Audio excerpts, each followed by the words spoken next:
So your experience and my experience with churches is largely the same. Most are able to avoid almost all or all of their expenses. Now, there's some funny rules around loans. Can you talk about the implication of a loan on your property and how that impacts unrelated business income tax? So yeah, Joe, let's start with, I want to make the statement that it can appear very complicated to go through these things, but it really is more of an administrative checklist of things you have to go through to determine the unrelated business income tax determination, if you will.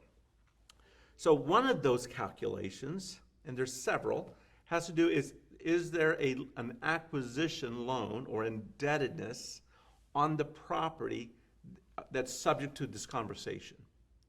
And so, for example, a church may have a loan because they have 10 acres and they paid cash for the land already, and then they have a loan on the building. Well, and you can speak to this as a former banker yourself, but a lot of times we over-collateralize. We put it all up, but we should maybe only put the building up. And even if you did, sometimes you can carve out that acreage for one side, or maybe most of the buildings are paid for, but you built a new family life center, or maybe you started with the family life center, and it's paid for, and now you have a new sanctuary. Well, what if you want to lease out the family life center, the gym, the education wing, some of the other areas? That may or may not be the actual trigger, but that becomes one of the decision points that has to get vetted. And one of the easy things to do there is, if it is under the collateralized loan, a lot of times you can work with a banker to get that subdivided or carved out and say, we don't want to place all of this in the collateral. So I see that happen quite a bit, where the loan that is on the property is both over collateralized, meaning your lender has more than they need, so they might be willing to release the portion that's being used. The other is, frequently those loans were not for the acquisition or the building of that space, but for the building of a new education center or something else, and that ground was taken as collateral. In those cases, it wouldn't apply. If your lender won't release the ground, and the property, the space that's being used, that loan was for acquisition, what is the trigger that's what happens when that's in case? So if there is a loan on this property, it may trigger that unrelated business income. But that does not always necessarily play out. So for example, we talked about being a benevolent landlord. Mm-hmm. You're bringing in another ministry to augment your church's ministry or your own not-for-profit ministry. And so whether it's a food bank or a clothing closet, some kind of after-school program for at-risk youth, bilingual education, maybe some kind of immigration assistance, all these kinds of social services, that may be exempt because it's already part of an exempt purpose.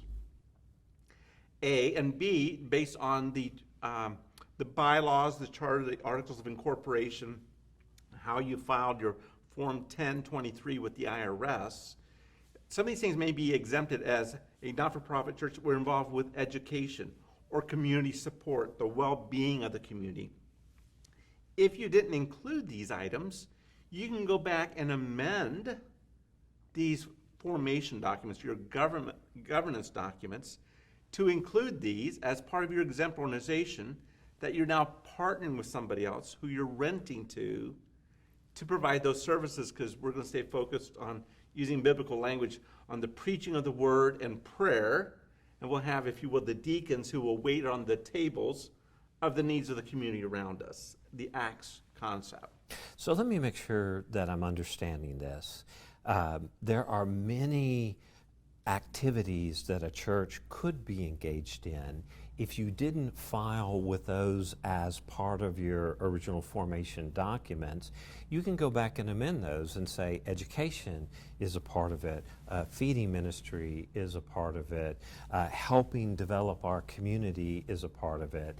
These are things that, again, governance related, but your CPAs and tax counsel can help you make sure that you have covered your bases there, and you may in fact take what would have otherwise been unrelated business income and make it related because you expanded your definition of your church's ministry. And the items I mentioned are what we would normally call boilerplate inclusions. Mm-hmm. Knowing most churches will have Sunday school or some kind of a children's program of spiritual discipleship training education. Education is normally always included in the bylaws, Mm-hmm. in the Constitution, and in the Form 1023, the IRS exemption form. Knowing most churches have some kind of a benevolence program, whether they do it themselves or they're going to give to it, is also included.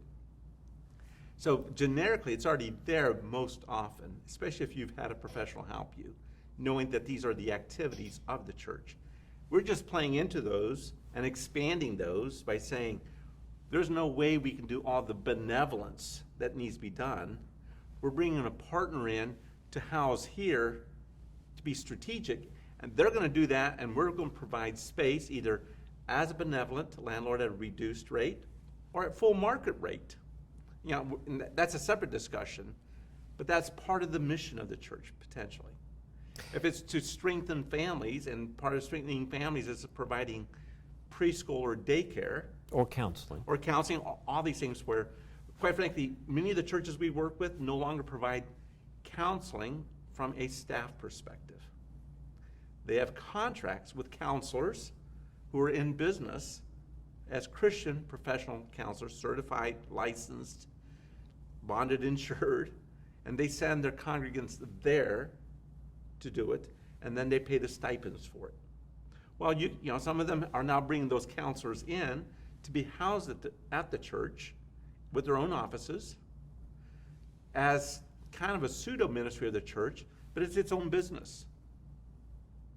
So, in a practical sense, first step is to try to ensure that it is a related business to your core ministry, and that has to do with formation documents and government. Secondly, when you do have income, make sure you're taking advantage of every legal expense to minimize or completely eliminate that. So, unrelated business income tax for the majority of churches does not actually apply to them or cost them dollars because of expense, or they broaden their definition of what ministry is. Correct.